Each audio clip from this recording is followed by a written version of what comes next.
हिमालय का सिर पर ताज सजा, चरणों को धोती महासागर की जलधारा है। मनमोहक भारत भू का इतिहास सुनो तो भूगोल से कहीं अधिक ये प्यारा है। जहाँ तलवारों भालों का शोर भी है, कोयल भी कू कू करती है। जिसने मुगलों के गढ़ में गोरी को घुसकर मारा, ये उसी पृथ्वीराज की धरती है। अरे महाराणा जी की बात करूं या वीर शिवाजी का जयगान करूं, शब्दों की गिनती कम पड़ जाती, कैसे वीरों की वीरता मैं बयान करूं।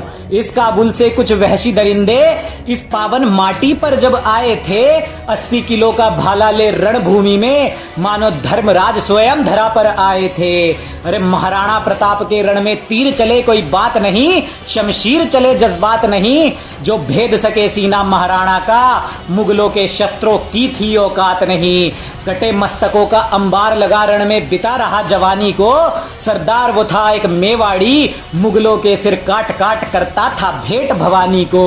अरे किताबों से महाराणा का बलिदान हटाया, मुगलों की झूठी दास्तान गढ़ी। अरे महाराणा के शौर्य की गवाह वो हल्दी घाटी, जहां की मिट्टी अब तक लाल पड़ी। अरे महाराणा तो है मेवाड़ के सूरज, मराठों की शान तुम्हें दिखलाता हूँ। माँ भवानी के लाल वीर शिवा के शौर्य दर्शन तुम्हें कराता हूँ। सामर्थ्य भगवे का क्षीण हुआ था, मुगलों की क्रूरता के सभी मारे थे। अरे भारत भू की मृत चेतना जगाने वाले छत्रपति शिवाजी महाराज हमारे थे। अरे हिंदवी स्वराज्य का नारा देकर मावलों में अद्भुत सा एक जोश भरा, जीजा माँ के लाल ने जब हुंकार भरी, मुगलों का था होश उड़ा। अरे मराठा साम्राज्य छत्रपति राज में काबुल तक धरा को नाप रहा था जी। और शंभू राजे का नाम सुन औरंगजेब दिल्ली में बैठा भी थर थर कांप रहा था जी। अरे अब तो ये बात थी पूर्वजों की, अगली पीढ़ी से मिलवाता हूँ। 1857 के महासमर से वीरों का यशगान तुम्हें मैं सुनाता हूँ। भारत माँ ने जब बलिदान था मांगा, तब तब वीरों ने सिर अपने माँ के चरणों में चढ़ाए थे।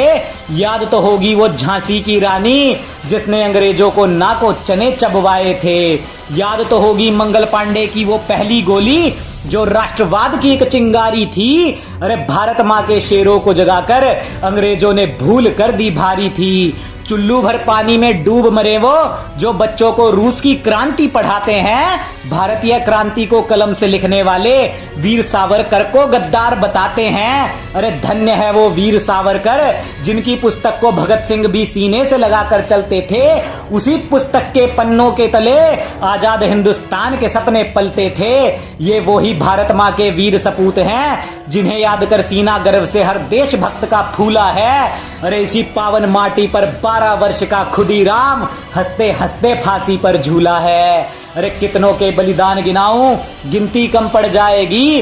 गर्व से छाती चौड़ी होगी, पर आंखें नम हो जाएंगी। राजगुरु सुखदेव भगत सिंह जब नाम ध्यान में आता है, मेरे लहू का हर कतरा तब इंकलाब बन जाता है। चंद्रशेखर की वीरता का जब इतिहास ध्यान में आता है, गुलाम देश में भी एक आजाद था, ये सोच के मन हर्षाता है। अरे भारत माँ की मिट्टी में था बड़ा हुआ, उसी मिट्टी में मिल बैठा था। अंग्रेजी गोली भी स्वीकार न थी, अपनी ही धुन में ऐठा था। चंद्रशेखर आजाद ही था, आजाद ही शहादत पाई थी। आने वाली पीढ़ी को राष्ट्रवाद की अद्भुत लीला दिखलाई थी। अरे लेखकों ने भी कलम त्याग बंदूक उठाई, बिस्मिल और अशफाक की दोस्ती काम में आई थी। काकोरी में जब सरकारी ट्रेन लूटकर अंग्रेजों को धूल चटाई थी। कितने तुमको बलिदान बताऊं, जिससे मिलती राष्ट्रवाद की सीख नहीं, जिस पर देश प्रेम की मोहर न हो, इतिहास में ऐसी कोई तारीख नहीं। अरे अनशन पर हम बैठे रहते तो अंग्रेज देश से जाते क्यों? अरे जो चरखों से आजादी मिलती तो नेताजी आजाद हिंद फौज ही बनाते क्यों? अरे आज भी नमन है वीर सुभाष को, अलख अमिट जो जगाई थी। अंग्रेजों की देश से तभी जड़ें हिली थी, आजाद हिंद फौज जब आई थी। जिसने मातृभूमि पर जीवन वार दिया, हर वीर का कर्जदार रहूंगा मैं। और देश तोड़ने वालों को हर जन्म में गद्दार कहूंगा मैं। और देश तोड़ने वालों को हर जन्म में गद्दार कहूंगा मैं। अरे भारत माँ से प्यार है इतना, आज फिर बलिदान दे जाएंगे। पाकिस्तान की क्या औकात है बंधु, काबुल भी वापस ले आएंगे। अरे पाकिस्तान की क्या औकात है बंधु, काबुल भी वापस ले आएंगे।